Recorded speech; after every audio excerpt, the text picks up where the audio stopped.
এই মুহূর্তের বড় খবর, রাজধানী আগরতলার কর্নেল চৌমুনির শনি মন্দিরের সংস্কার করার সময় মন্দিরের পাশে থাকা বটগাছটি হঠাৎ রাস্তায় পড়ে যায়।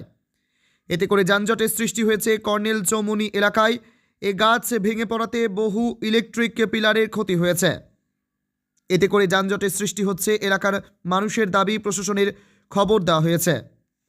আবারও জানিয়ে রাখছে এই মুহূর্তের বড় খবর, রাজধানী আগরতলার কর্নেল চৌমুনির শনি মন্দিরের সংস্কার করার সময় মন্দিরের পাশে থাকা বটগাছটি হঠাৎ রাস্তায় পড়ে যায়।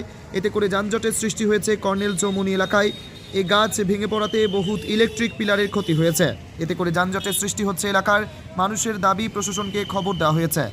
Bureau report, SD news media.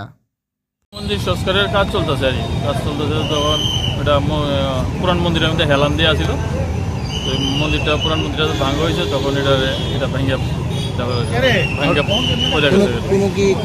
না না, কোনো ক্ষতিগ্রস্ত হচ্ছে না।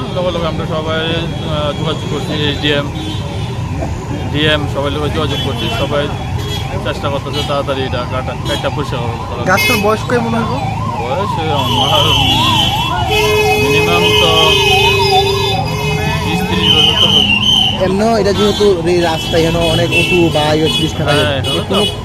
অপশন আছে, মানে কারোর উপরে আহত না না, হয়েছিল? খাওয়ার উপরে আহত হয়েছে।